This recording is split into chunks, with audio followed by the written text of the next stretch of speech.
من يهده الله فلا مضل له ومن يضلل فلا هادي له وأشهد أن لا إله إلا الله وحده لا شريك له وأشهد أن محمدا عبده ورسوله.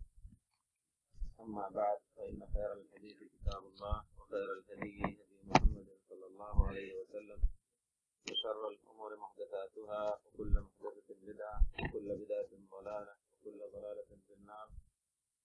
وویفع ابن ثابت رضی اللہ تعالیٰ عنہ فرماتے ہیں کہ نبی کریم صلی اللہ علیہ وسلم کو یہ کہتے ہوئے میں نے سنا، مخاطب کر کے رویفع کو کہتے ہیں کہ لعل الحیات ستطول بک فاخبر الناس، بہت امید ہے کہ تمہاری عمر میرے بعد لمبی ہو تو لوگوں کو بتا دینا ان من عقد لحیتہ، جو اپنی داڑھی کو باندھے فخر اور کبر اور تکبر کی بنا پر، او تقلد وطرن، یا کوئی تعویذ لٹکائے یا رسی لٹکائے نظر بد سے بچانے کے لیے، او استنجا برجیع دابت، یا کسی جانور کے گوبر یا لید سے استنجا کرے یا ہڈی سے، فإن محمد بریء منہ، تو یہ بتا دینا کہ محمد صلی اللہ علیہ وسلم ان سے بری ہیں، بیزار ہیں اس کے فعل سے اور خود اس سے۔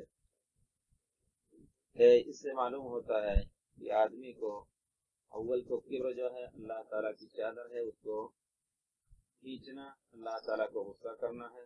اسی طرح کوئی بھی ایسی چیز جو علاج کے علاوہ ہو، جس کے ذریعے سے نفع نقصان کا طلب کیا جائے، وہ شرک میں داخل ہے۔ نبی جیسا کہ بعض لوگ دھاگا لٹکا دیتے ہیں، بعض لوگ چھلے پہنتے ہیں، ان سب کے بارے میں کہا ہے، اور تقلد وطرن۔ اسی طرح کسی جانور کے لید یا گوبر سے استنجا بھی حرام ہے، کیونکہ پیارے رسول صلی اللہ علیہ وسلم نے اس کے عمل اور اس شخص کے فعل سے برات ظاہر کیا ہے۔ اس کا مطلب یہ ہے کہ پیارے نبی صلی اللہ علیہ وسلم کے دین میں یہ چیز نہیں ہے۔ دوسری روایت میں آیا ہے، نبی کریم صلی اللہ علیہ وسلم نے فرمایا ہے، لا تستنجو بعظم ولا بروث، ہڈی اور لید یا گوبر سے استنجا نہ کرو، فإنها رجس اور فإنه رجس، کیونکہ وہ خود ناپاک ہے۔ ہڈی کے بارے میں نبی کریم صلی اللہ علیہ وسلم نے فرمایا کہ اگرچہ وہ ناپاک نہیں ہے، گوبر لید خود ناپاک ہے، لیکن ہڈی کے بارے میں نبی کریم صلی اللہ علیہ وسلم نے فرمایا فإنها زاد إخوانكم من الجن، تمہارے بھائی جنوں کا یہ کھانا ہے۔ یجدونہ مکسوا باللحم، اس ہڈی کو اللہ کی قدرت سے وہ گوشت بھری ملتے پاتے ہیں، یعنی وہ ہڈی سے گوشت حاصل کرتے ہیں اور یہی ان کا کھانا ہے۔ اس وجہ سے اس سے معلوم ہوا کہ کوئی بھی کھانے کی چیز ہے، وہ انسان کے کھانے کی یا جن کے کھانے کی یا حیوان کے کھانے کی، اس سے استنجا کرنا جائز نہیں۔ استنجا کا مطلب ہے پیشاب پائخانہ صاف کرنا جائز نہیں۔ اسی طرح سعید بن جبیر رضی اللہ تعالی عنہ ایک بہت بڑے تابعی، نبی کریم صلی اللہ علیہ وسلم کے ساتھیوں کے ساتھی سعید بن جبیر، جن کے بارے میں مشہور ہے کہ حجاج بن یوسف نے ان کو قتل کیا تھا، اور بہت ہی بزرگ، بہت ہی پائے کے تابعی، اصحاب رسول کے ساتھیوں میں سے بہت بڑے عالم بھی شمار کیے جاتے ہیں۔ وہ کہتے ہیں من قطع تمیمۃ من انسان کان کعید رقبہ، جس کسی نے کسی انسان کی گردن سے کوئی تعویذ یا اس کے ہاتھ سے کوئی تعویذ کاٹ کر پھینک دیا تو اس کو ایک گردن آزاد کرنے کا ثواب ملے گا۔ کان کعید رقبہ، ایک آدمی کے غلام کے آزاد کرنے کا اس کو اجر ملے گا۔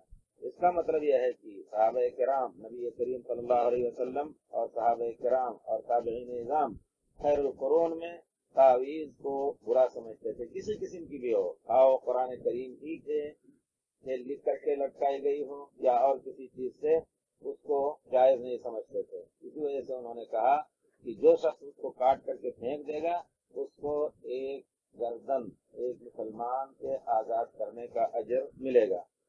ابراہیم النخعی رحمۃ اللہ علیہ ایک تابعی ہیں، وہ امام ابو حنیفہ رحمۃ اللہ علیہ کے اساتذہ میں سے ہیں۔ وہ کہتے ہیں کانوا یکرہون التمائم کلھا، جب